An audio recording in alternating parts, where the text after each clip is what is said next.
Assim vamos prosseguir. Dizia eu que, em função do dia 31 de janeiro, que nós comemoramos o Dia Nacional do Ambiente, atendendo também o interesse de mantermos a segurança alimentar, olhando os desafios da necessidade de preservarmos o meio ambiente, achamos por bem trazermos o tema como expandir a produção agrícola sem prejudicarmos o meio ambiente. Dizia eu que respondemos no convite o nosso ilustre Isildo de Carvalho, que é engenheiro no caso. De forma resumida, vou passar a apresentar aquilo que é o seu perfil. Isildo de Carvalho é engenheiro agrônomo, empreendedor no ramo da agricultura e comércio. Trabalha como consultor, trabalhou no caso, né, como consultor no Ministério da Economia e Planeamento, a partir da empresa Food Processing, obrigado. E por favor, desligar os microfones, senão assim não vamos conseguir nos perceber. Mantenham, por favor, câmeras e os microfones ligados. Podem fazer quando autorizarmos, quando houver a necessidade de intervir. Pois, ia falando sobre o perfil do nosso convidado de forma resumida. Dizia que já prestou serviços de consultoria no Ministério de Economia e Planeamento. Também atualmente trabalha como diretor executivo na consulta ICAP. Consult, né? Exatamente. Então, ao longo da sua explanação, entre outras questões, poderá abordar sobre mostrar mecanismos de como podemos expandir a produção agrícola sem prejudicarmos o meio ambiente. Então, sem mais delongas, eu gostava, antes de passar a palavra, lembrar os nossos internatos para manter os microfones desligados, poder fazer quando houver a necessidade ou quando autorizarmos. E para aqueles que nos acompanham nesse preciso momento, a partir da nossa página do Facebook, poderá o fazer a partir de um comentário que nós teremos o gosto de ler, e o nosso convidado também poderá tecer algumas palavras sobre aquilo que irá escrever no nosso site ou no nosso Facebook. Então, sem mais delongas, eu agradeço ao nosso convidado pela sua disponibilidade, que não tem sido fácil, em plena sexta-feira, princípio de fim de semana, estar aqui conosco e partilhar sobre aquilo que estuda, aquilo que trabalha. Então, grato pela presença, e vou passar a palavra para que possamos começar com o nosso encontro.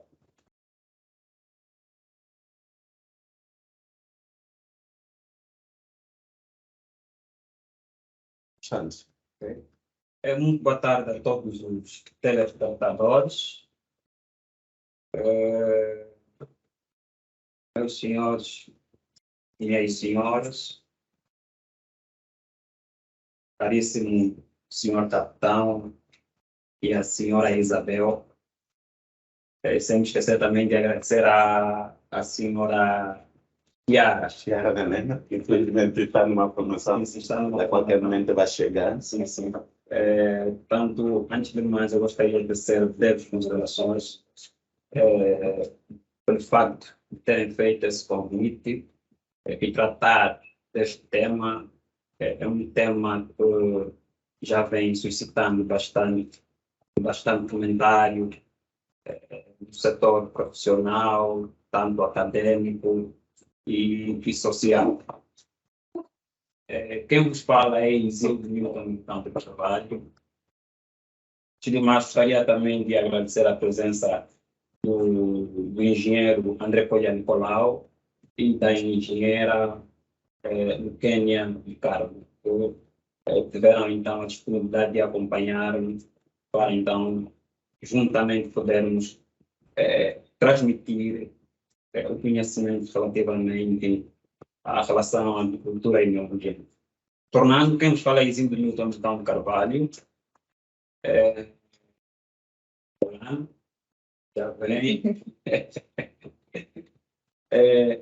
Então, eu tive a minha transição, a minha trajetória acadêmica, parte feita em Luanda, seguido na província do Kwanza Norte, onde tive a oportunidade de concluir o ensino médio pela Escola de Desenvolvimento Agrário e, posteriormente, terminei a faculdade na província de Luanda, no curso de Engenharia Agronômica.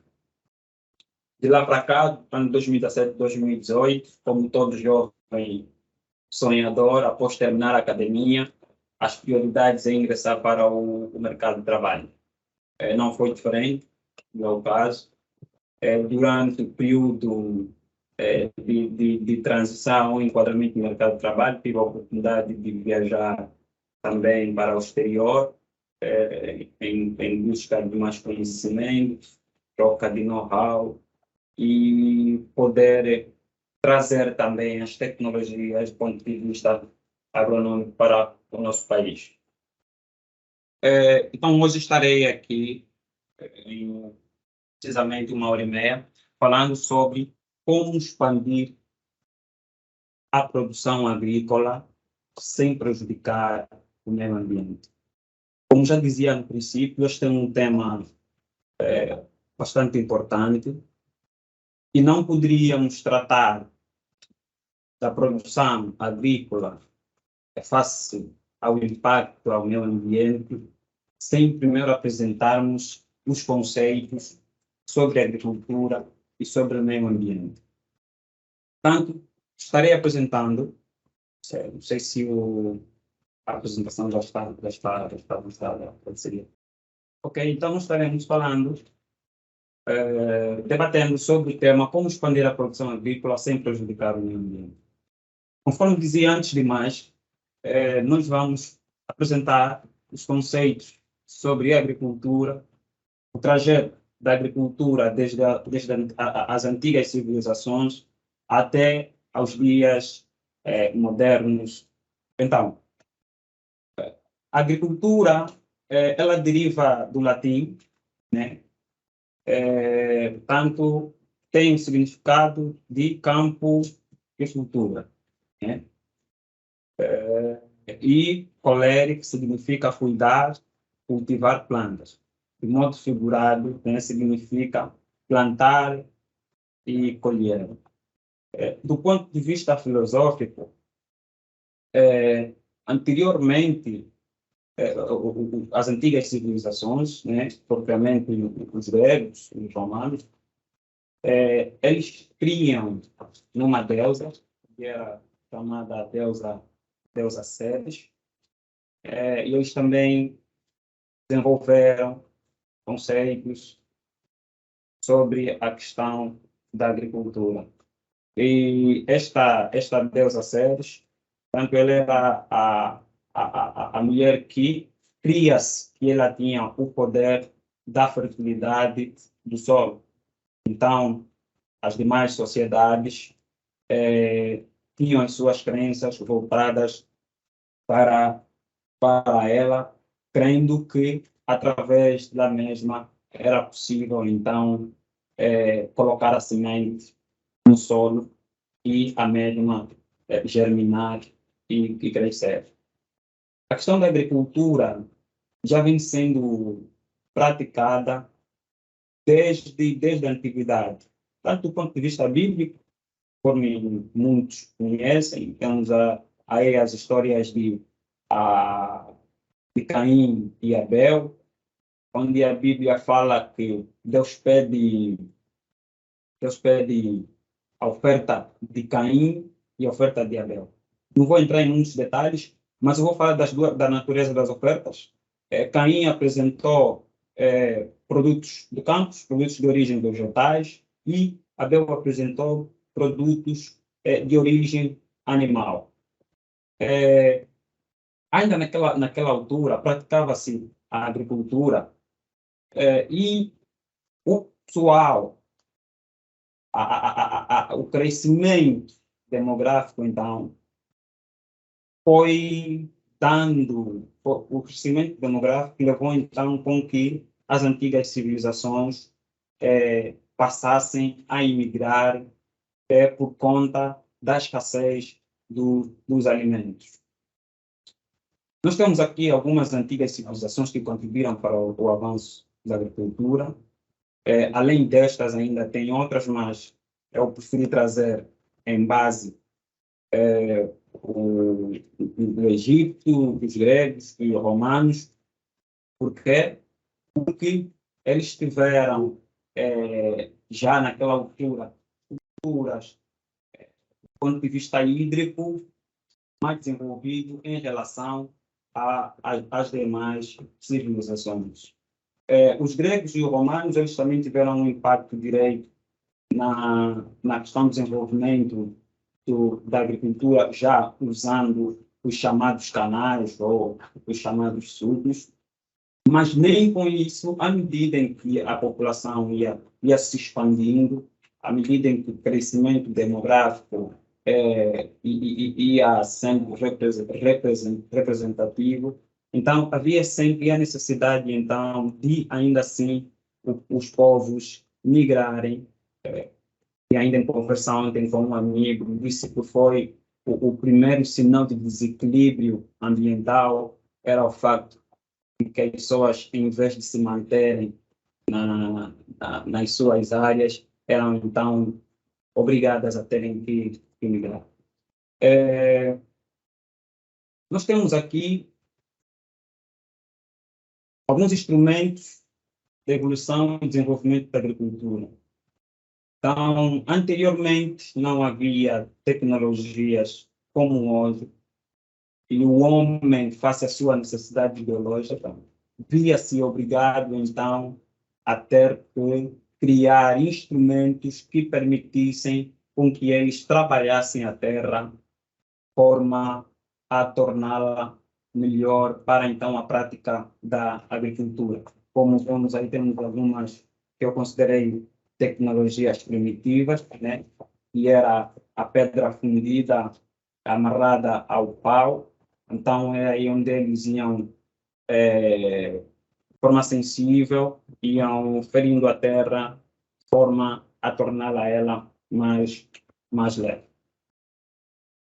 E à medida em que à medida da evolução do homem e da ciência, os egípcios apareceram já com o processo de preparação da terra mais desenvolvida e sem o uso dos primeiros instrumentos que acabamos de ver. Então, eles já vieram com o primeiro arado de madeira apoiado sobre a força animal que eram os bois. Então, nesse período também, não colocamos aí a imagem, à medida também que ia crescendo a população, a necessidade de poder massificar a produção em grande escala, eles depois evoluíram de bois para cavalo, porque o cavalo é ligeiramente mais rápido e preparava a terra em um tempo menor. Dando sequência, daquela altura, propriamente da Idade Média, então nós vamos entrar agora num ponto relativamente à agricultura e sua revolução. Segundo alguns autores especializados em história da agricultura, né, afirmam que a Idade Média haviam se conhecido três revoluções agrícolas, especialmente na Europa, na Mesopotâmia, na África e na Índia. E eles classificaram como sendo a Revolução Agrícola através do sistema de produção, o sistema de alqueire e tração leve, os sistemas de alqueire e tração pesada, o sistema de cultivo temporário, de derrubada e queimada. Então, anteriormente,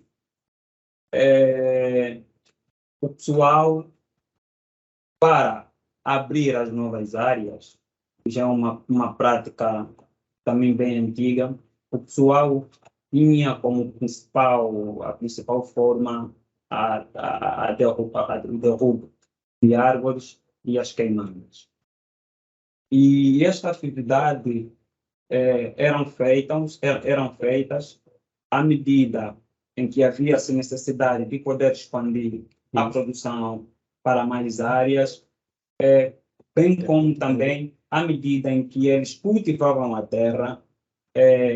Nós, do ponto de vista de agricultura, né, nós chamamos de esgotamento do solo. Então, eles notavam que as sementes que eles depositavam já não cresciam com a mesma intensidade e vigor. Então, eles mudavam de área para outras áreas, então, derrubando e queimando as árvores. E isso já acarretava os seus efeitos, como a queda da fertilidade, o fato de terem descoberto a terra, então dava então indícios para erosão e demais efeitos primários. O sistema de alqueire de tração leve, ainda voltando para o slide antigo, nós falamos que os egípcios eles já haviam desenvolvido o sistema de tração leve. Então, era naquele período onde eles acoplavam as grades de madeiras para os bois. E os sistemas de alqueire de tração pesada já era através da tração, através da força dos cavalos e outros animais com um porte maior e com maior velocidade. De lá para cá, estabeleceu-se então a famosa Revolução Industrial. Sobre a Revolução Industrial, eu vou ler aqui o pensamento de um investigador. Ele diz que a Revolução Industrial abriu novos caminhos para converter a energia e produzir bens. Com isso, em grande medida, libertou a humanidade de sua dependência do ecossistema à sua volta. Os humanos derrubam florestas, drenaram pântanos, represaram rios, inundaram planícies, construíram dezenas de milhares de quilômetros de ferrovias e edificaram metrópoles repletas de arranha-céus, enquanto o mundo era moldado para atender às necessidades do Homo sapiens, foram destruídas espécies, foram extintas. Nosso planeta, num dia verde e azul, está tornando em um shopping. Este é o pensamento de um grande investigador, tanto eu me reuni neste pensamento. Então, esta fase da Revolução Industrial deveu-se também à grande necessidade de poder responder à tendência do crescimento demográfico.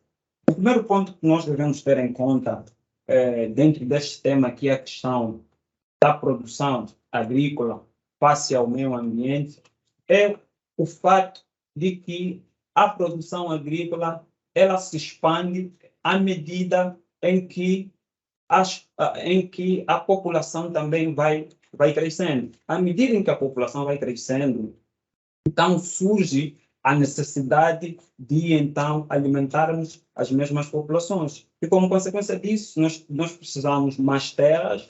A terra, então, que é o principal fator para para a prática da agricultura e sobrevêm neste grande processo outras práticas como o desmatamento e outras atividades.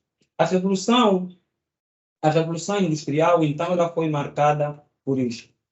E a revolução industrial, ela foi classificada ou é classificada em 3 etapas. Na primeira etapa, que é marcada entre os anos 1760 e 1860, surgiram as indústrias de tecidos e algodão com o uso do teor mecânico e houve o aprimoramento das máquinas a vapor. Na segunda etapa da Revolução Industrial, que deu-se nos anos de 1860 a 1900, foi então onde foram começadas a implementar os famosos tratores, que para o seu uso era necessário a busca das energias da biomassa para poder dar então a força aos tratores. A terceira etapa da Revolução Industrial, então, que deu-se entre os séculos finais dos séculos XX e até então o século XXI, onde nós temos a agricultura mais modernizada. Durante este período, seguiu-se a então famosa Revolução Verde. E então esta Revolução Verde? A Revolução Verde nós definimos como a introdução dos processos industriais no campo. Após o término da Primeira e a Segunda Guerra, o mundo teve como principal despertar, então, o combate à fome. E para isto, então, foi lançado o programa de Revolução Verde, tanto que teve os seus inícios, as suas discussões, inicialmente nos anos de 1960, e a sua implementação de modo efetivo nos anos 70, nos Estados Unidos, México e as demais organizações. Nesta Revolução Verde é onde, então, o homem tomou por iniciativa a introdução das máquinas agrícolas de forma a ter a produção de forma mais massiva. Se abria mais campos através do uso das máquinas e, consequentemente, houve uma queda da mão de obra face a essas máquinas que foram sendo implementadas face da Revolução Verde. Deveu-se também à introdução dos agrotóxicos, esses mesmos agrotóxicos que anteriormente foram muito desenvolvidos, a princípio, como na Primeira e Segunda Guerra Mundial. Aconselho, se calhar, pesquisarem também algumas literaturas, defendem que os agrotóxicos anteriormente eram fabricados de forma a servirem de armas biológicas. Conforme vimos, alguns países usaram agrotóxicos para, então, combater os seus inimigos. Dentro da Revolução Verde, o quadro foi revertido, então, para o combate dos inimigos das culturas. O terceiro ponto é a questão da expansão das terras. A Revolução Verde, a princípio, veio com essa ideia, que era lutar contra o combate, mas depois as questões sociopolíticas foram tomando conta deste programa, de tal forma que os países desenvolvidos, naquela altura, detinham as maiores indústrias de fabricação das máquinas, dos agrotóxicos.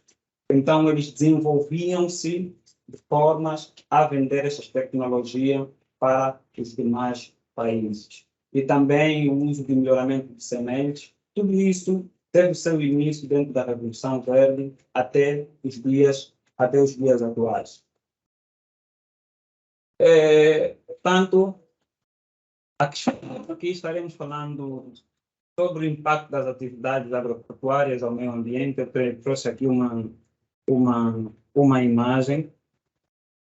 Mas, antes de mais, eu gostaria de reiterar só O motivo que nos fez, então, darmos toda essa volta até chegarmos aqui a esta imagem, e é daqui onde nós passaremos a tratar a questão da agricultura e meio ambiente de forma mais técnica. Então, se conseguimos perceber, desde a antiguidade, nós tivemos como principal fator que impulsionava o crescimento da agricultura, que era o crescimento demográfico das populações.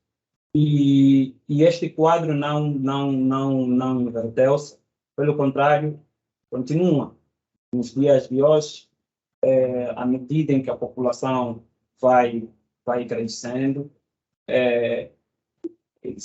surge então ainda mais a necessidade, né, de produzirmos mais alimentos para podermos fazer face às necessidades presentes e futuras. Durante todo aquele processo que nós falamos, teve os seus pontos positivos e os seus pontos negativos. Os seus pontos negativos foi o desrespeito ao meio ambiente, a forma indiscriminada como eram tratados os processos do desmatamento e os processos de acompanhamento técnico nos cultivos, bem como as aplicações dos agrotóxicos também de forma irracional. Então, falar sobre o impacto das atividades agropecuárias ao meio ambiente, eu trouxe esta imagem. Eu tenho muitos colegas e amigos que me acompanham. Portanto, esta imagem reflete aquilo que é o ecossistema agrário. Esta é uma imagem de uma amostra do solo, onde nós conseguimos ver as demais formas de vida que constituem e definem um ecossistema agrário com capacidade nutricional, mineral para o cultivo e também para o meio ambiente. Nós temos a ação das larvas, nós temos a ação das formigas, nós temos as lesmas, nós temos os fungos, nós temos as bactérias também que interferem, que ajudam muito, contribuem para o processo de extração do nitrogênio nas camadas mais baixas, para então as raízes poderem fixar ele. Então, esta é uma imagem, esta é uma amostra de um solo propício para a prática da agricultura. E esta imagem, ela reflete, então, solos com qualidade e sem a desagregação do meio ambiente. Então, nós vamos seguindo. Estamos falando sobre o impacto das atividades agropecuárias ao meio ambiente. Então, como um primeiro impacto que resulta das práticas da agropecuária ao meio ambiente, vem primeiramente o desmatamento. O processo de desmatamento é o processo em que as árvores, as florestas, elas são derrubadas para então a prática de agricultura ou então para a prática de exploração de demais recursos minerais. Então, nesta prática de desmatamento, não se levam em conta as questões técnicas para então melhor aproveitamento do solo. Então, deixa-se o solo descoberto e, com o solo descoberto, dão então início à erosão, dá então o início à poluição do ambiente, através desses gases que são liberados. Então, esta é uma prática que vem sendo vivenciada já faz tempo. E dada isso, muitas das nossas paisagens têm estado desta forma e têm contribuído bastante para a desnutrição do solo. Demais práticas, impactos de algumas atividades agropecuárias ao meio ambiente resultam também da prática da mecanização. O processo da mecanização, quando não é devidamente acompanhado por um técnico, então ela acaba por arrastando também parte dos nutrientes essenciais, principalmente nas primeiras camadas de 0, 20, 30, 40 centímetros, tanto para as culturas pequenas e grande porte. Com isso, não quero dizer que a mecanização em si ela é uma prática negativa para os solos, não. Nós, durante a nossa trajetória como profissionais e também na academia, nós podemos ver que muitos dos operadores de máquinas, de forma não instruída, fazem um mau uso das máquinas, não obedecendo às curvas de níveis e muitas das vezes faz-se a mecanização em áreas sem a prévia recomendação de um profissional agrônomo. Temos também como impacto a poluição dos solos e da água em virtude da utilização de insumos agrícolas, diminuição da biodiversidade por causa do uso de agrotóxicos, pesticidas, a erosão causada pela irrigação e manejo inadequado, que depois também mais lá para frente estarei falando com mais detalhes sobre a questão da erosão, resultando então da má prática da irrigação, exaustão dos mananciais de água doce, muitas das vezes para a prática da agricultura são desviados os rios, são desviados os lagos, então desbeneficiando muitas vezes até as sociedades e muitos desses lagos acabam por secar. Principais atividades praticadas nas aldeias.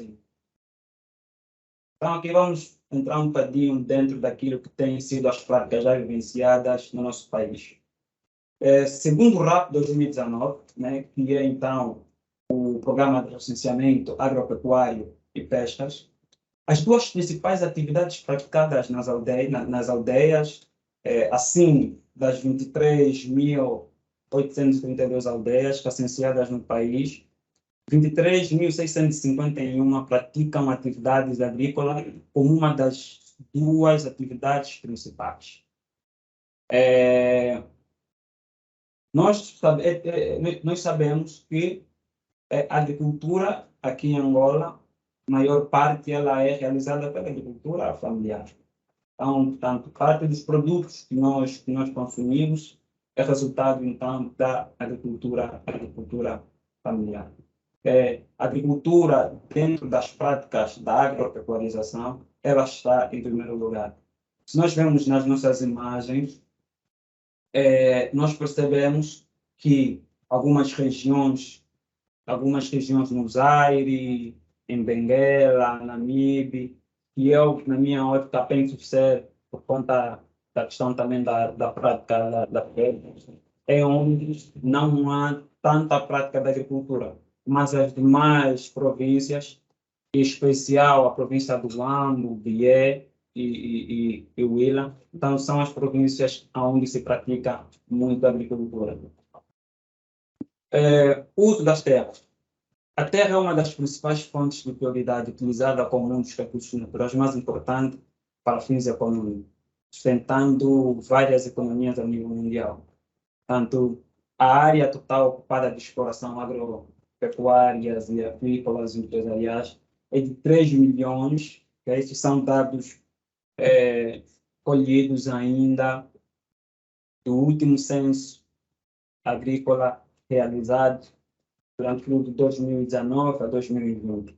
Então, nós temos aí um total de área de 3.194.395 hectares, com uma média de 545 hectares por exploração.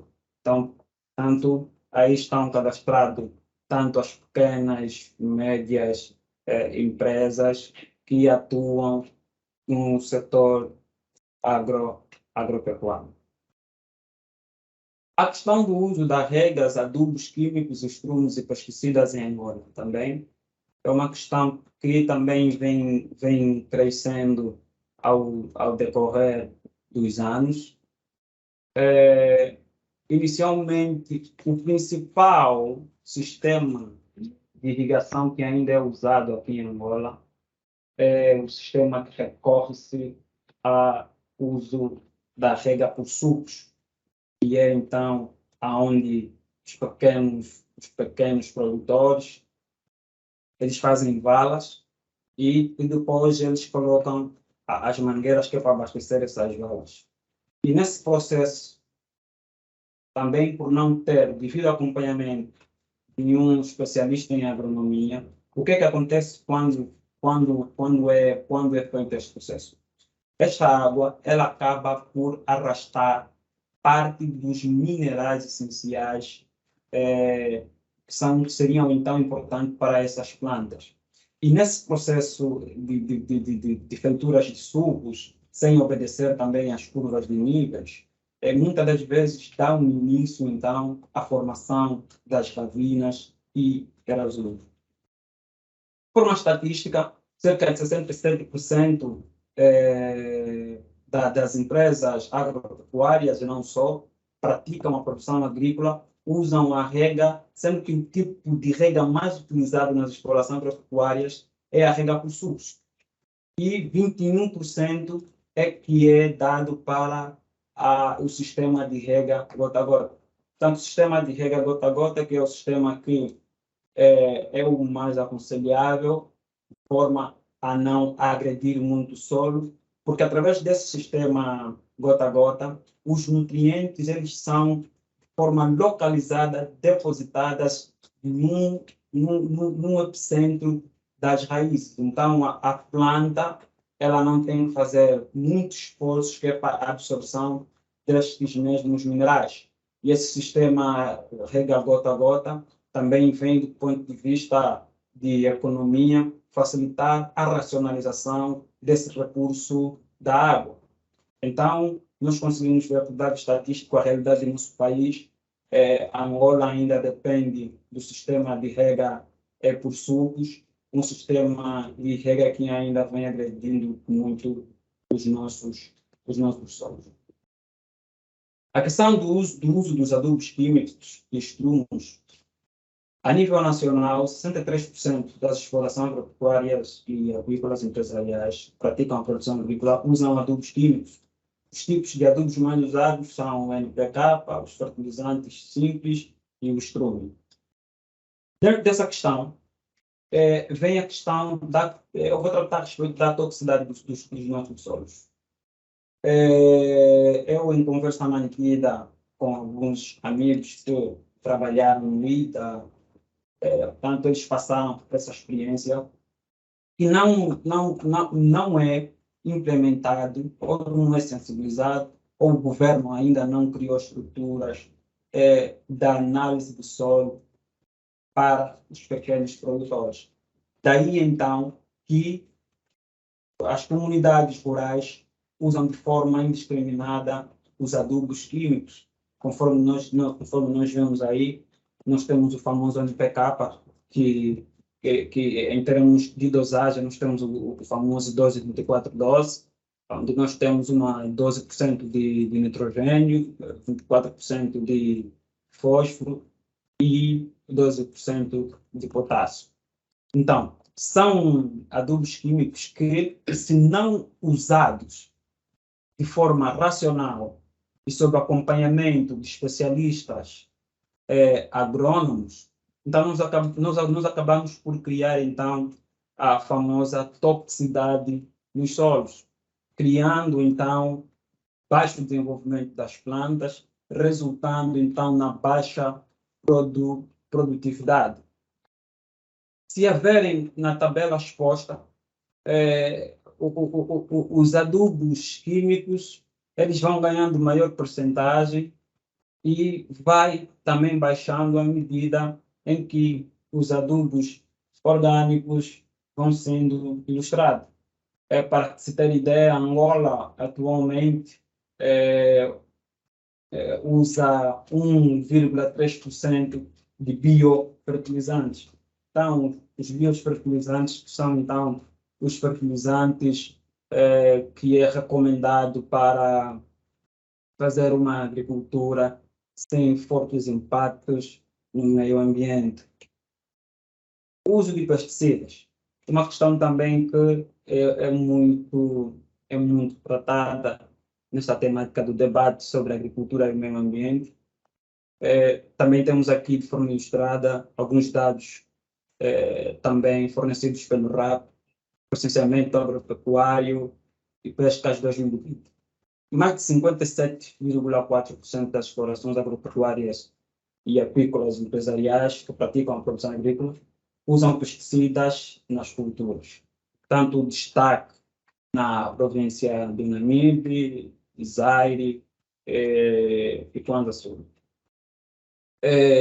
Ainda assim, vamos novamente recair no uso de forma irracional e sem o devido acompanhamento desses pesticidas. Existem dosagens certas, modo de uso desses pesticidas que devem ser levados em conta para, então, não causar os efeitos negativos ao meio ambiente, porque muitas das vezes o produtor ele aplica simplesmente com a ânsia de querer combater os inimigos nas culturas, mas muitas das vezes ele acaba prejudicando não só o ecossistema agrário da sua fazenda, como também das demais localidades. Alterações paisagísticas em Angola. Angola é um país em desenvolvimento e este desenvolvimento assume várias formas em diferentes áreas do país, afeta uma diversidade de recursos naturais. O que, na verdade, motiva as perdas de florestas é devido a essa questão da procura dos recursos naturais e, em parte, também a questão da insuficiência alimentar. Nesta imagem, nós vamos conseguir, acho que o pessoal consegue ver que parte destes pontos vermelhos, tanto são áreas onde a desmatação já foi tomada ao total. Então, são solos que já estão totalmente descobertos e onde quase que já não existe cobertura vegetal. Aqui nós temos um exemplo, né, do Parque Nacional de Bicuar, famoso parque lá na zona da Huila. Portanto, nós temos aqui uma imagem que foi retirada pelo Google Art no ano de 1984 e vamos ver as seguintes imagens. Conseguem ver que ela está toda verde, como sinal de boa arborização, florestas também, e um ambiente vegetal que contribui significativamente para o meio ambiente. Já em 1999, já conseguimos notar uma ligeira diferença nesta imagem, resultando, então, das práticas de queimadas e desmatamento. E temos uma que foi retirada no ano de 2016, onde nós conseguimos ver que estas florestas já foram totalmente tomadas por consequência da exploração ilegal destas áreas. Nós temos também aqui manchas da mata aberta, né, da floresta densa do Mioma. Então, se conseguirem notar, as imagens estão assim meio que castanha, são sinais também de queimadas e desmatamento. Muitas das vezes também motivados pela prática da agricultura.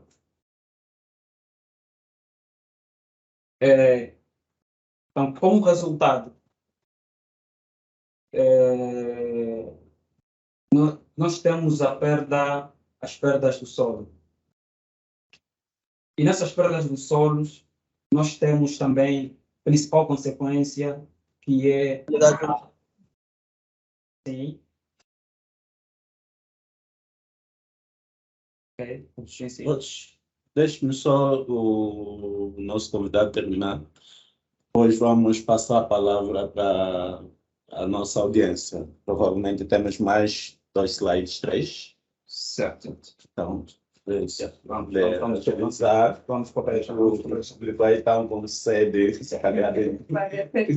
Ok, perguntas ou possíveis contribuições. Ok, então, nós temos como consequência disso a perda dos solos, o fluxo de qualidade da água e contaminação. Como fatores de alteração da paisagem, voltamos ainda sobre a questão do crescimento da população e a exploração dos recursos naturais. Bem perto dos anos 1970, nós éramos cerca de 6 milhões de habitantes e atualmente nós somos 33 milhões, com uma taxa de crescimento anual de 4%. Então, isso influencia diretamente na necessidade de expansão da agricultura. Também a produção alimentar, à medida em que vai crescendo a população, então a necessidade alimentar é maior, então há mais emprego na prática da agricultura. Então, como técnicas para produzir sem degradar o meio ambiente, segundo Sérgio Kussumwa, portanto, uma das suas obras que fala sobre a gestão sustentáveis de terra, portanto, ele apresentou um quadro comparativo como soluções devem-se ter em conta, então, as práticas como as curvas de níveis, a cobertura do solo, muitas das vezes é praticada a agricultura, e não se leva em conta a questão da cobertura dos solos. A cobertura dos solos, ela ajuda na questão da incidência do sol de forma massiva às primeiras camadas superficial, a rotação de cultura e pousio.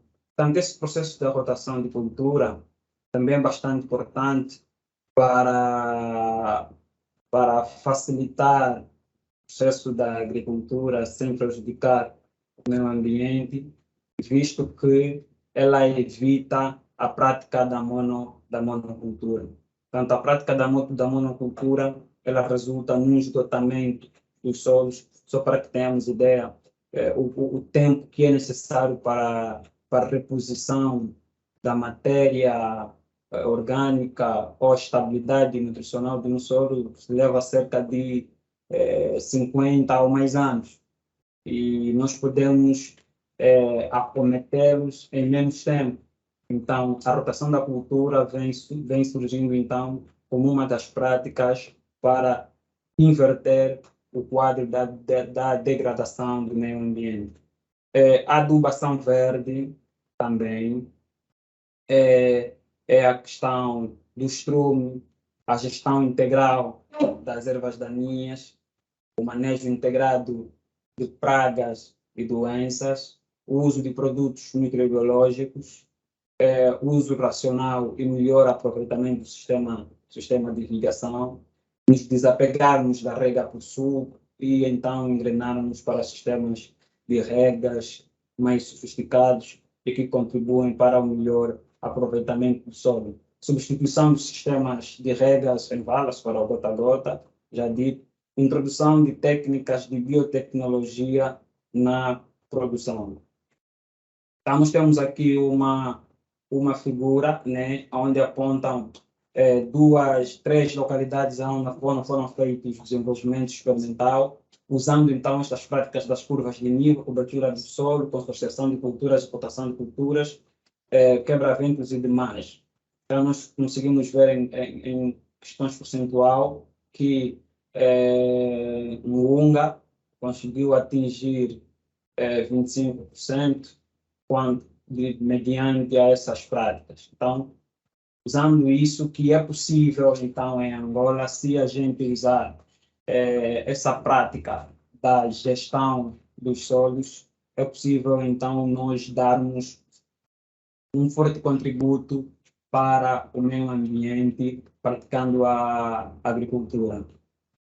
Como recomendações, durante a minha apresentação, cingi-me em falar sobre o capital humano, pois penso ser o principal elemento que é para dar suporte a isto.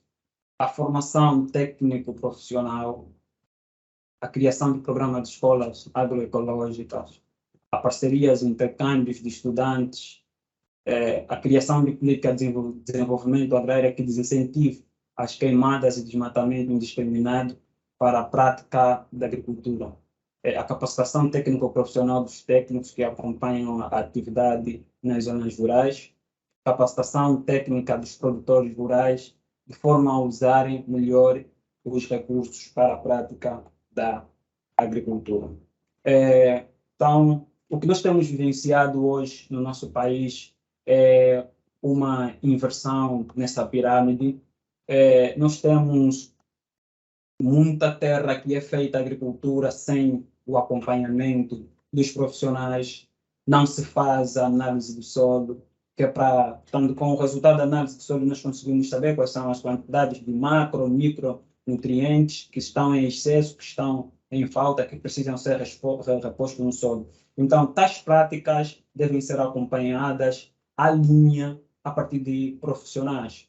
E através mesmo desses profissionais que devem ser potencializados, nosso governo aconselha então a criar também mais escolas, de forma que os pequenos produtores recebam essa capacitação por parte dos técnicos, de forma a saberem aproveitar melhor o solo. Contudo, agradeço a audiência pelo momento e passo a palavra então para o Dr. Capitão. Fiz eu. É um título muito pesado. Mas, bom, obrigado, parabéns pela brilhante apresentação. Sem mais demora, então vamos passar a palavra à nossa audiência. Infelizmente, acabamos de queimar o maior tempo em que nós poderíamos conversar, porque também não queria estabelecer limites na fala, pelo fato de ser engenheiro, mas infelizmente fui enganado. Né? Tá, então, temos o tempo então para refletirmos com perguntas, sugestões, contribuições. Para aqueles que nos acompanham pela página do Facebook, podem fazer nos comentários, nós teremos o gosto de ler. Então, deixo a palavra a quem queira intervir. Pode ligar a câmera, pode ligar o microfone e pode levantar a mão para ir nos autorizando. Sim.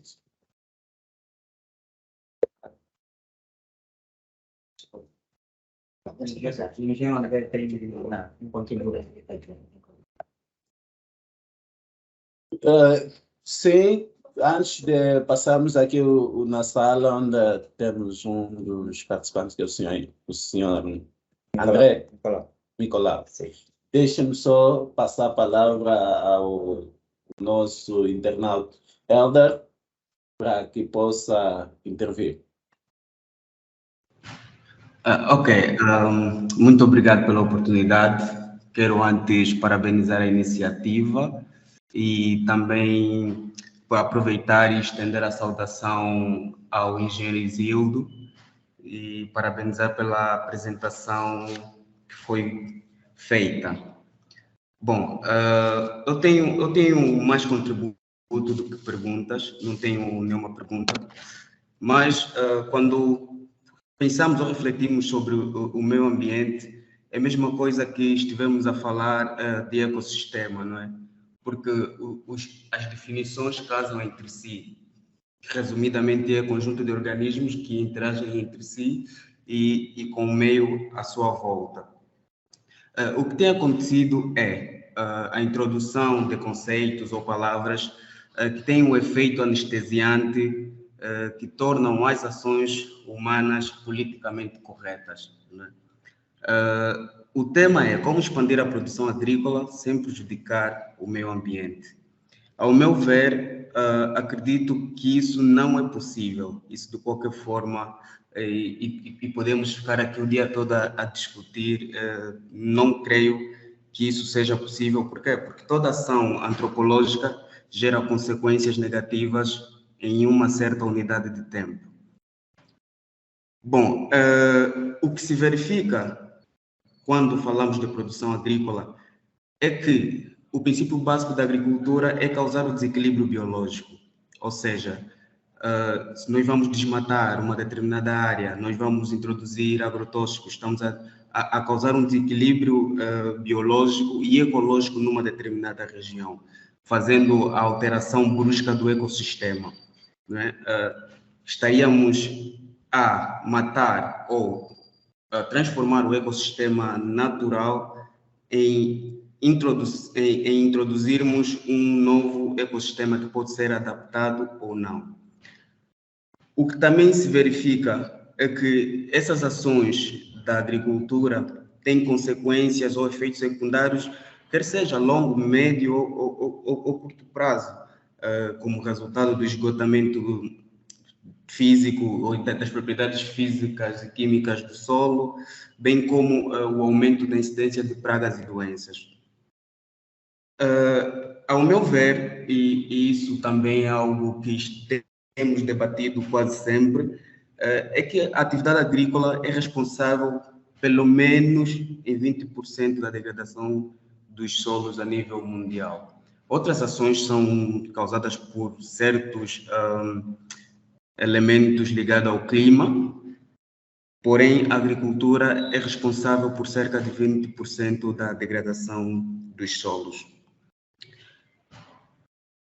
No entanto, se aprofundarmos um pouco o tema, possivelmente podíamos nos perguntar, então, se todas as ações voltadas à agricultura, por mais integradas que sejam, causam efeitos prejudiciais ao meio ambiente, como é que podemos então produzir em quantidade e qualidade sem agredir o meio ambiente? Volto novamente para a resposta que eu dei a essa pergunta do tema. A resposta é: não é possível. Por mais que um conjunto de ações como agroflorestas, agriculturas sintrópicas, gestão holística na questão do pasto, não importa o número de práticas agroecológicas que podem ser adotadas, não é suficiente para produzir, primeiro, em quantidade, para saciar as necessidades dos agregados familiares de forma geral, não é?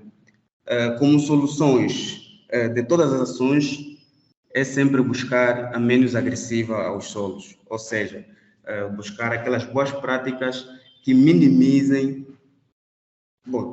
não, buscar aquelas práticas que tentam ser menos agressivas ao solo e que nos permitam minimizar esses efeitos ao longo do tempo. No caso de Angola, e referiu muito bem o Isildo, o engenheiro Isildo, que Angola é caracterizada norte, sul e centro-sul como produtoras ou agricultoras por excelência, não é? E o litoral é mais marcado pela pesca e um pouco da agricultura, A zona leste é caracterizada pela exploração de produtos florestais não madeireiros, no caso do mel, cogumelos, por aí fora, e também um pouco da prática da agricultura. E o sul de Angola, pelas suas características intrínsecas e também um pouco peculiares do resto do país, são pastores por excelência. Então, quero com a minha abordagem transbordar ou dar o parecer ao grupo maior que, por mais iniciativas que nós tenhamos, por mais boas práticas que tentamos buscar que minimizem a mobilidade do solo, as práticas agroecológicas, infelizmente, e reitero que essa é uma opinião muito própria, não é possível nós expandirmos a agricultura em Angola, quer seja o país, que seja desenvolvimento ou subdesenvolvido, ou um país já desenvolvido, sem causar efeitos negativos ao meio ambiente. E reitero, negrito e sublinho, os efeitos das ações antropológicas são sentidas por unidade de tempo, quer seja ela num curto período de tempo, médio ou longo. Muito obrigado e tenho dito. Obrigado, prezado Helder, pela sua participação. Mas antes de passarmos ao nosso internauta, Sebastião, eu vou passar a palavra ao engenheiro Zildo para tecer algumas palavras, se estaria de acordo ou não. Então, gostava de lhe dar o tempo para rebater um pouco a contribuição e as questões do senhor Helder. Ok. Portanto, agradeço então o grande contributo prestado pelo engenheiro Helder. Portanto, sim. As questões colocadas pelo engenheiro Helder são bastante realísticas. O que concerne, portanto, nós quando falávamos da Revolução Verde, então nós tomamos como introdução a introdução de vários... Sim, posso? Sim, à vontade. Então, enquanto falávamos da Revolução Verde, nós falávamos da introdução de um grande arsenal de maquinaria, desenvolvimento de tecnologias, nanotecnologias, biotecnologias e demais, como forma de poder dar resposta a esse crescimento demográfico da população. É lógico que só pelo fato da introdução desse material todo para fazer face a uma produção em grande escala, nós temos sim prejudicado o meio ambiente, mas também através de práticas com uso racional melhor desses materiais ou dessas tecnologias, é possível nós mitigar esses impactos ao meio ambiente. E eu vou dar-lhe exemplo. Nós atualmente, naquilo que tem sido os nossos projetos, já levamos também essa proposta para o TEL e outras instituições responsáveis. É a introdução dentro daquilo que é o combate das pragas e doenças e a introdução de produtos microbiológicos. Produtos microbiológicos são alguns produtos que vêm sendo desenvolvidos no Brasil e outros países, como forma de poder reduzir, então, o uso indiscriminado desses pesticidas. Não só também a questão do uso dos produtos de origem orgânica. Então, estas práticas, elas trazem em si um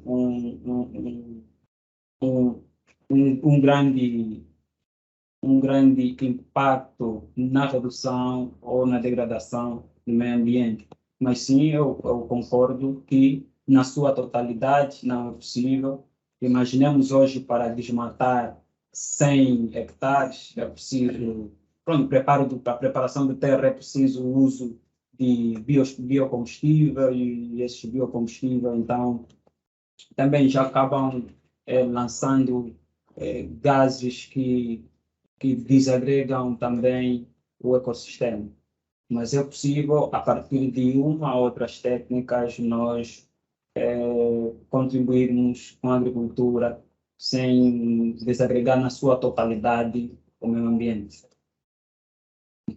Bom, obrigado. Então, vamos passar a mais uma palavra ao nosso internauta, Sebastião Tomás. Se tiver aí, por favor, pode ligar o seu microfone e, se quiser, também a câmera. Saudações a todos, muito boa tarde. Boa tarde, obrigado. Okay. Antes de mais, gostava de parabenizar aqui pela iniciativa, fui convidado. A minha intervenção, gostava de fazer também dar um contributo, né, naquilo que foi a abordagem do Sr. Isildo. A minha contribuição está diretamente ligada ao uso dos agroquímicos a nível dos produtores em Angola, fundamentalmente os pesticidas e fertilizantes. Em relação aos fertilizantes, gostava de fazer um paralelo com os remédios, aos pesticidas, gostava de fazer um paralelo com os remédios que nós temos disponíveis hoje em dia nas farmácias. Basicamente, a natureza por si só, ela já dispõe de fatores ou elementos que, como é que eu posso dizer, trabalham diretamente na questão do controle de pragas e em relação mesmo ao próprio solo. Se nós pensarmos que 5% da composição do solo refere-se a matéria orgânica, e olharmos um pouco para a composição da própria matéria orgânica, vamos perceber que grande parte dos elementos que nós colocamos no próprio solo, que nós colocamos quando fertilizamos, também do ponto de vista da composição normal do solo, são elementos que o solo apresenta, não é? Isso aqui faz também um paralelo com a saúde humana, né? Quando refletirmos que quando uma criança está a crescer e está com dificuldades nutricionais e tem que consumir vitaminas, vitamina C, pode consumi-la de forma sintética ou consumi-la através de frutas ou de outros produtos naturais, assim também funciona com os agroquímicos. O grande tema aqui, que de alguma forma o engenheiro Isildo também acabou por tocar, está intrinsecamente ligado com o uso racional, o que significa não o uso por si só que é mau, né? Basicamente, esta é uma tese também que eu defendo e pronto, provavelmente há colegas ou há pessoas aqui que poderão discordar comigo, mas eu defendo que são elementos químicos, né? Quando falamos, por exemplo, de NPK, que são macronutrientes principais, são elementos que, se nós fizermos análise no solo, poderemos encontrar em determinadas quantidades, são elementos que existem na natureza, não é? Mas, quando colocamos, quer dizer, foi produzido sinteticamente. Então, o elemento por si só não é mau, o que é, de facto, mau é quando usamos de forma indiscriminada.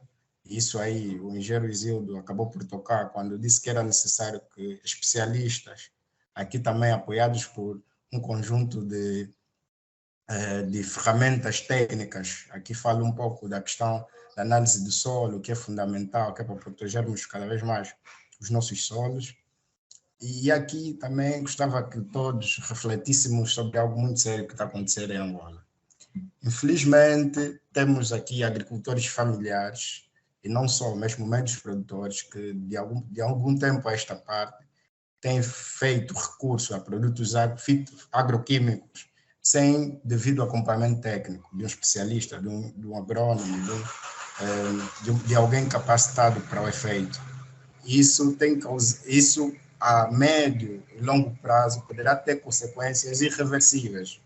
Aqui, por exemplo, falo de uma cultura que nós conhecemos bem, que é a cultura do tomate, que é uma cultura sensível do ponto de vista fitossanitário e que pessoas com pouco conhecimento técnico têm usado produtos, por exemplo, fitofármacos, que é para combater as principais pragas e doenças e que, sem esse acompanhamento técnico do especialista, e que a curto prazo poderá ter efeitos, não só no meio ambiente, mas como também efeitos secundários à própria saúde humana. Aqui falo, por exemplo, de efeitos cancerígenos e tudo mais, que, infelizmente, nós temos que começar a refletir, apesar que para o desafio que temos hoje em Angola, que é um desafio muito maior, que é da autossuficiência alimentar, aqui, como estamos preocupados com o aumento da produtividade, estamos a fazer uso massivo dos agroquímicos, mas a minha chamada de atenção vai para quem de direito e para toda a comunidade agrícola, que os agrônomos, os fazedores de opinião, temos que estar todos mobilizados, que é para levar conhecimentos técnicos e não só para a comunidade agrícola, por formas a que façam o uso desses produtos de forma responsável e, sobretudo, de forma mais técnica possível. Porque os produtos por si só não são maus, essa é a minha tese, mas que, pronto, eles devem ser bem monitorizados, bem acompanhados, o seu uso para evitar efeitos secundários. Basicamente, esta é a minha contribuição e muito obrigado.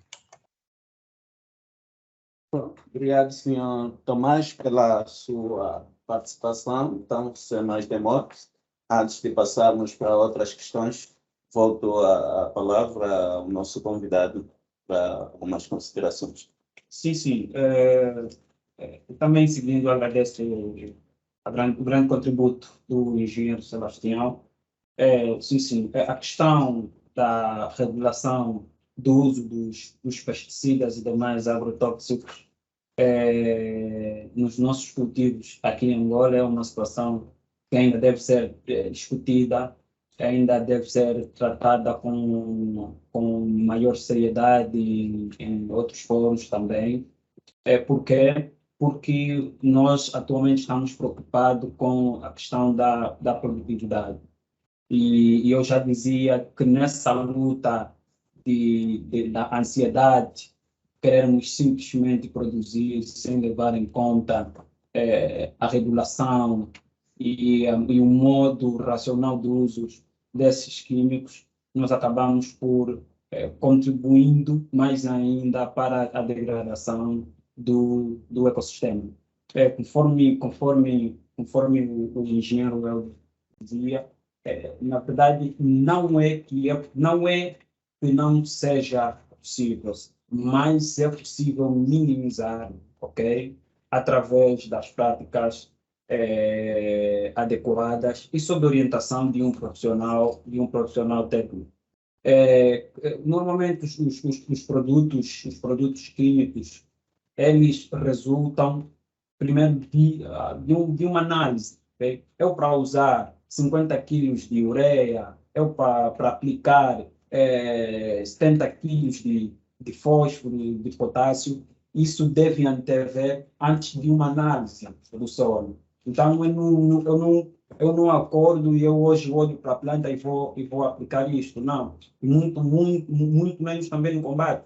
Há casos em que, se calhar, o produtor encontra dois gafanhotos, em termos mais práticos, dois gafanhotos, duas lagartas, e ele já entra logo com a aplicação massiva. Não. Segundo regras de proteção de plantas, defende que o início de combate das pragas e doenças, elas devem ser, então, levadas em conta quando o índice de ataque já é superior aos 10% da produção. Então, ainda reforçar que é necessário, sim, né, que todo e qualquer produtor, empresário as nossas instituições públicas e internacionais, né, que investam seriamente nos profissionais da agricultura para fazer face a estas situações. E para terminar, eu dou o exemplo do Brasil, né? Eu tive a oportunidade de visitar a Embrapa e demais instituições no Brasil, onde gasta-se bilhões e bilhões de dólares na investigação científica. E é algo que nós aqui em Angola não é visto. Nós temos visto simplesmente os nossos colegas do IDA, entregam-lhes os 12, 24 doses, e de forma áspera chegam, e também numa análise de solo, não há outras análises que fundamentem o uso daquele produto, então eles entregam simplesmente aos produtores. Então é importante levar em atenção esses aspectos. Obrigado. Então, continuando, eu vou pedir à minha colega para me ajudar a ler uma questão que vem de alguém que nos acompanha pela nossa página do Facebook, por favor, dizer o nome.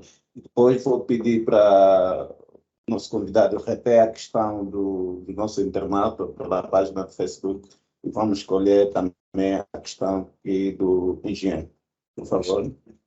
Saudações a todos que nos acompanham. Fala Isabel Frederico. Obrigada já agora pela excelente apresentação e a todos que de forma ativa estão a interagir, tanto na página do Facebook como na plataforma Teams. Temos vários comentários na nossa página, mas vou ler em particular o comentário do nosso caríssimo Ricardo Richard.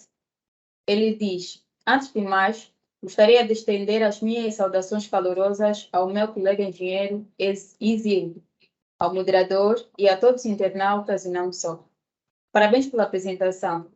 Gostaria de saber, ele coloca já uma questão, quais são os métodos a se utilizar de forma a incentivar os camponeses a não continuar com as práticas de queimadas e desflorestação? Pronto.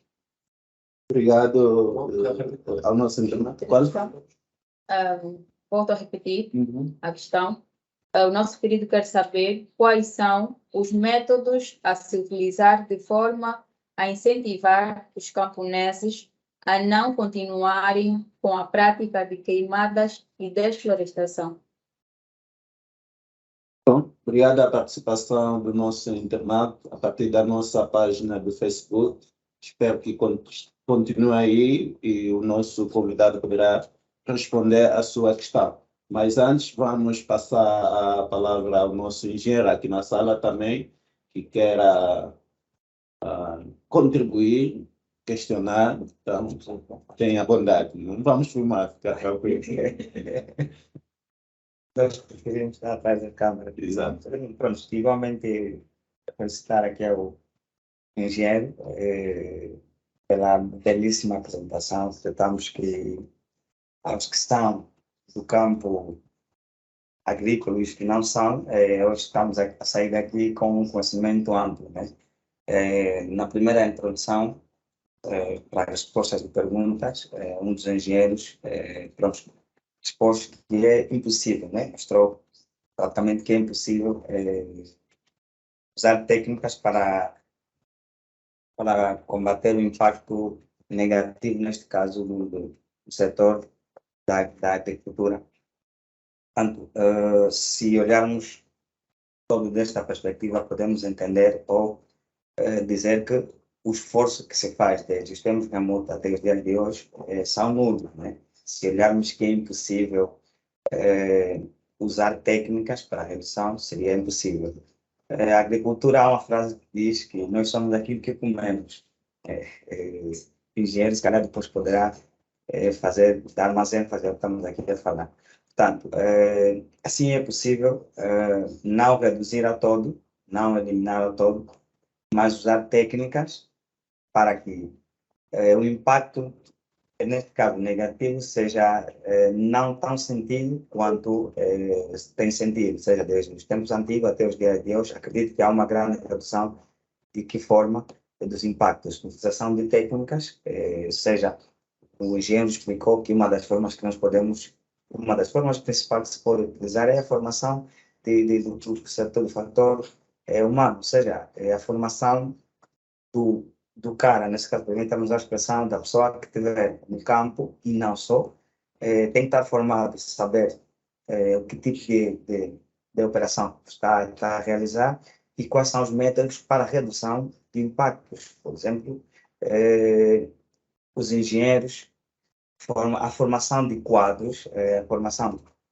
de pessoas com capacidade para entender com que tipo de materiais, sejam químicos, está a utilizar. Portanto, são inúmeras técnicas que se podem utilizar para a redução dos impactos negativos na agricultura, ou seja, no meio ambiente. E é possível, dessa forma entendemos que é possível o meio ambiente e a agricultura andarem de mãos dadas, sem ter que prejudicar um ao outro. Portanto, e essa é a intenção, não só deste workshop, mas é mostrar que sim, podemos fazer, incentivar as pessoas de que sim, podemos usar técnicas para a redução dos números ou do maiores impactos que se tem registrado nos dias de hoje. Portanto, felicito ao engenheiro porque hoje nos deu inúmeras técnicas que nós podemos utilizar para reduzir, seja de forma técnica ou não.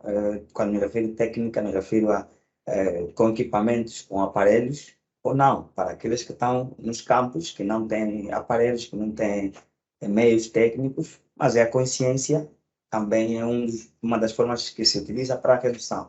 As queimadas que temos visto nos dias de hoje, uma pessoa que tem conhecimento do impacto que a queimada ou a desflorestação pode causar, acredito que, após tomar o conhecimento da mesma, não voltará por este caminho.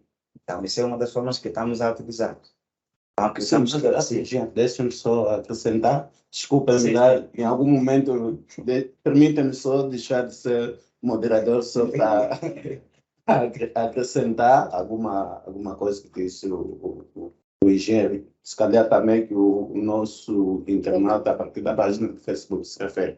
Por exemplo, se olharmos para a zona norte, concretamente nas províncias do Luís, onde existe uma mata fechada, a agricultura é feita inicialmente por derrubo de certos hectares e depois fazem queimadas. É verdade que é prejudicial. Então, como eles devem continuar a praticar a agricultura sem fazer as queimadas? É possível? Porque acho que não, porque lá as matas são totalmente fechadas. Estou a falar concretamente para os municípios, pelo menos de Tiver, Macogola, Sanza. Então, as matas lá são fechadas. Diferente da zona sul de Angola, né, onde as matas são abertas. É possível mesmo fazer a prática de agricultura sem derrubar, sem fazer queimadas? Nesta ordem de ideia. Desculpa, permite. Até eles têm feito uma coisa que eu acho que talvez eles podem continuar, mas e também continuar com aquela outra prática que eles têm feito. Eles têm aqui uma zona para explorar, fazem queimadas, fazem lá a prática da agricultura. Depois, enquanto uma outra zona explorada anteriormente vai se recompor. Depois desta é que vão para outro sítio e deixam também esse lado para se recompor. Talvez, se continuarem assim, podem continuar com a prática de queimadas, mas na medida em que deixam o outro lado se recompor. Certo.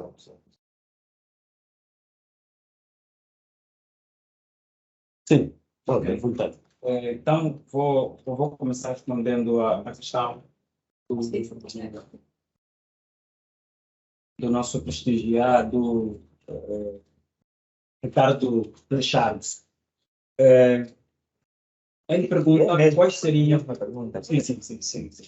Quais seriam os métodos para não incentivar a prática das queimadas por parte dos nossos produtores rurais? A prática da queimada, engenheiro Ricardo, e as práticas das queimadas de desmatamento, são consequências.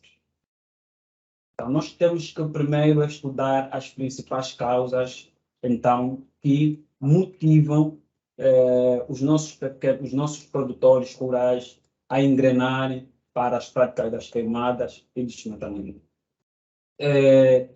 Como principal causa é o pouco conhecimento sobre a regeneração do solo.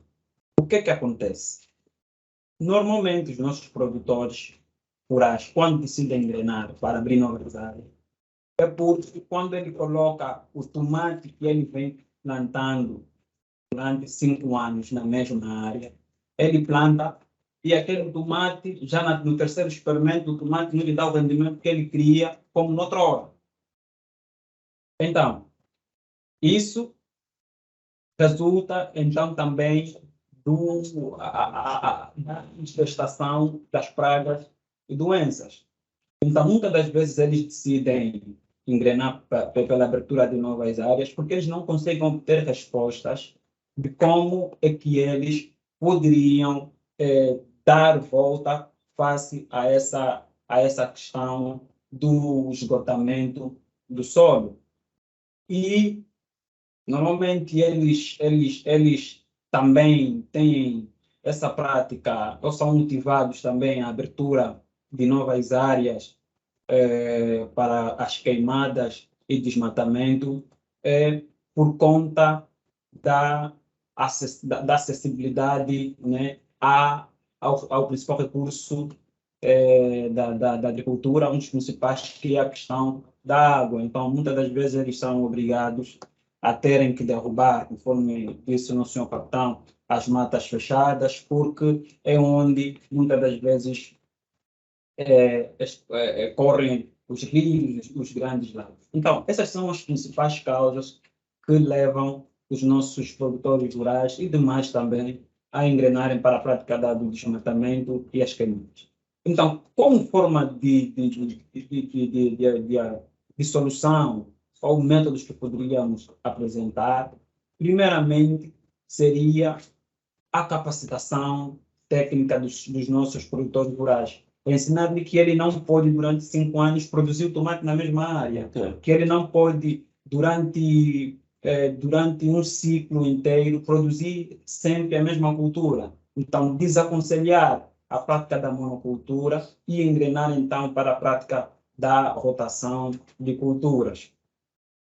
E o outro, sim, seria já um bocadinho com um engajamento maior do nosso executivo, que seria, então, os mapeamentos, né? Mapeamentos de zonas, hoje, através da tecnologia, já é possível, sim, mapeamento de zonas com maior índice de nutrição, para, então, eles iniciarem os seus processos de agricultura. Então, eu penso que são 2 métodos que nós poderíamos usar para desaconselhar os nossos produtores rurais a não engrenarem para a prática da desmatação e queimadas. Bom, obrigado ao nosso convidado, Zé. Eu só colher mais uma contribuição desta vez da nossa companheira aqui da sala, a engenheira Lucani. Faz favor. Faço a pergunta do Ricardo. Sim, sim. O senhor Ricardo, ele havia perguntado quais são os métodos a se utilizar de forma a incentivar os camponeses a não continuarem com práticas de queimadas e deflorestação. Eu acho que uma das formas de se evitar a queimada, a desflorestação, é sensibilizar os camponeses, ou seja, os pequenos agricultores, como também não só formar e capacitar esses agricultores. Algo que eu tenho acompanhado muito é um programa feito em Moçambique, Escola de Agricultor. O lema é Eu Sou por Moçambique. O que Moçambique faz? Ele criou uma escola de formação para pequenos agricultores. eles capacitam cada um dos agricultores e, por si só, esses agricultores conseguem ser capazes de produzir de forma sustentável e de forma a não causar impacto ao meio ambiente. E, por esse motivo, Moçambique tem crescido muito quanto à área de agricultura.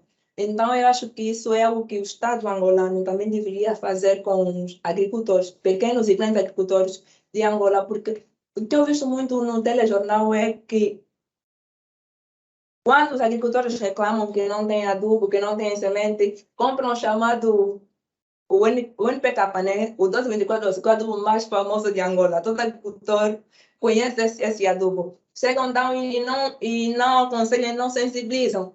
Porque para mim usar um adubo, eu tenho que saber o que o meu solo está em falta.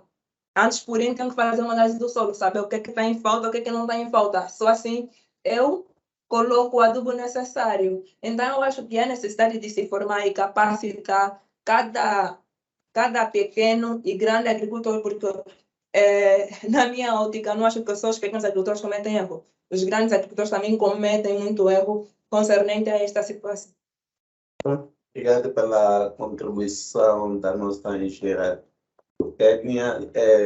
Permite-me, eu tinha outras questões também a colocar, mas infelizmente a conversa está muito boa, só temos que botar um ponto final e não puder mais passar questões para os nossos internautas. Eu vou dar a última palavra ao nosso convidado para as últimas palavras também, permitem-me aqui a redundância, e depois poderemos aqui fechar.